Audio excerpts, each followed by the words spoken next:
Hey guys, this is Tauna. Today we're going to be going through the Avatar Superdrop. This is all of the, going to go through the value, the reprints that are in it, and more.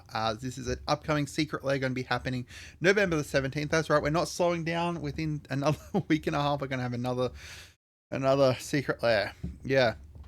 Some of the cards look like absolute bangers though, so some really nice reprints in here, so I am pretty excited about them because I absolutely love Avatar. I think it's an amazing set, and I think that the series is absolutely great, and they've captured it so well here. So let's go through it. First of all, there is the, if you spend $199 US, you get this promo here for a Path of Ancestry, showing Aang returning to the Air Temple. That's just really great. I love it. It's really cool. All right, so starting off with the Ember Island players. Now, if you don't know what this is essentially a play, like an in-universe theater show, showing off what happens to the Avatar gang. It's one of the best, like, recap episodes I've ever seen within a series. It's absolutely amazing. So first up, we got absolutely accurate actor as Toph. So if you don't know, in the series, Toph is this short little blind girl who's an earthbender, and because of the fact that she beats the hell out of everyone, whenever they were asking about, what this earthbender was, people were telling them about how they got beaten by this big buff bear airbender. So that's why in the theater they ended up getting this huge buff guy. Either way, so Phantasmal Image here, which is $3. We've got the Braid of Fire here, which is a great reprint here, and I absolutely love like how great this card will work in so many different red decks, right? Also, they got Aang played by a girl in the theater as well, which was hilarious. We've got the Cursed Mirror here. Not a great reprint. Actually, only reprinted within like a whole bunch of Universes Beyond sets recently, I think. But either way, a decent, useful card at least.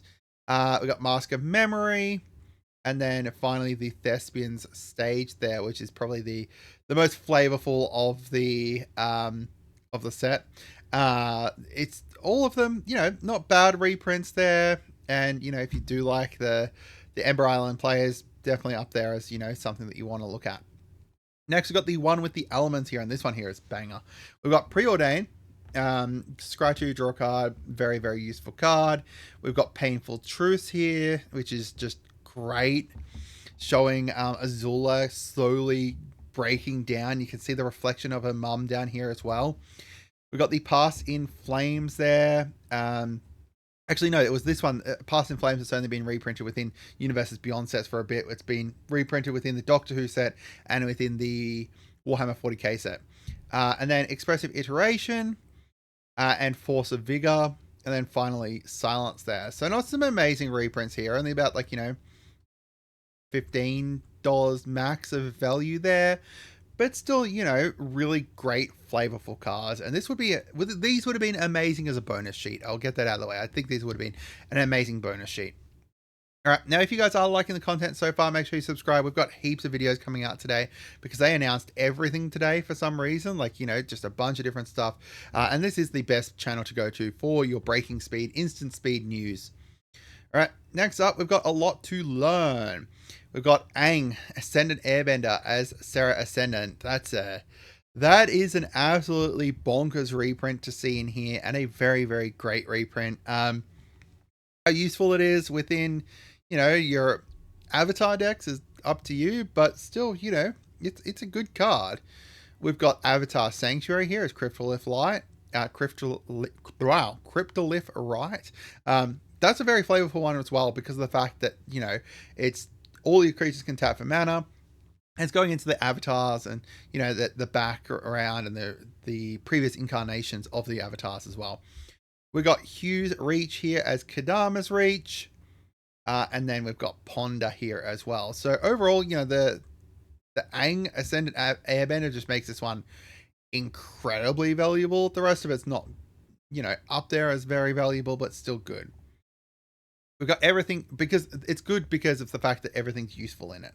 We've got everything changed, starting out with Blood Moon, and oh boy, this is up there as one of my favorite cards of all time now.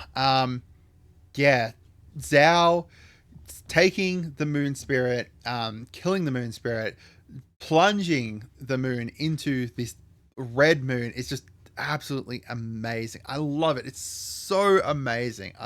Yeah, absolutely great. We've got Torment of Hailfire here, showing the final battle with Ozai against Aang. Aang here with his defense of, like, you know, his rock armor that he's put on to withstand this absolute torment of Hailfire. Yeah, I think it's a really great card, though, and a really great reprint, too. We've got Lightning Bolt. You know, there's some cards in here that are just reprinted because of how flavorful they are, and Lightning Bolt is definitely one of them, and it's just great, great art and everything. And then Dramatic Entrance. I have no idea why this card is in here. So this is meant to be, what does it say? Everything changed. We've got Blood Moon, which fits. We've got Torment of Hellfire, which fits. We've got Lightning Bolt, which fits. And then all of a sudden, it's just randomly Boomy taking his top off to show how buff he is. It's a choice. It's a card for sure. I would have thought that we could get a more flavorful card in here, but still, you know. Yep, if you like Boomy, there you go. There's your Boomy. All right, and then we've got My Cabbages, which we've seen previously with the Chain of Vapor, which I think is what most people are seeking from this one here. We've got the Meltdown, Nature's Claim, and the Anguished Unmaking. And then finally, Putrefy. So not much value within that one. So if we're overall looking at value, the most valuable ones are the Everything Changed one and the A Lot to Learn. Mostly just because of, you know, two cards, right? Like the A Lot to Learn because of the Cerro Senate, the Everything Changed because of the Torment of Hailfire. I think that overall, you know, they've chosen some nice reprints within here. They could have chosen better ones for certain cards, for sure, but overall, you know, not too bad. I do love the art. I will say that. Like, the art of it is absolutely amazing. If you're seeking it for art, you know, all of them I think are worth picking up. If you're just looking for, like, you know, valuable reprints and stuff like that, the Torment of Hailfire and the Aang Ascended Airbender are where it's at with those two drops there. But I'd love to hear from you guys as to what you think. Are you going to try? I put it in caps and underline it because, you know, good luck. It's Secret Lair. It's still not going to be print to demand or anything like that. But let me know what you guys think. I hope you guys had a wonderful day, and goodbye.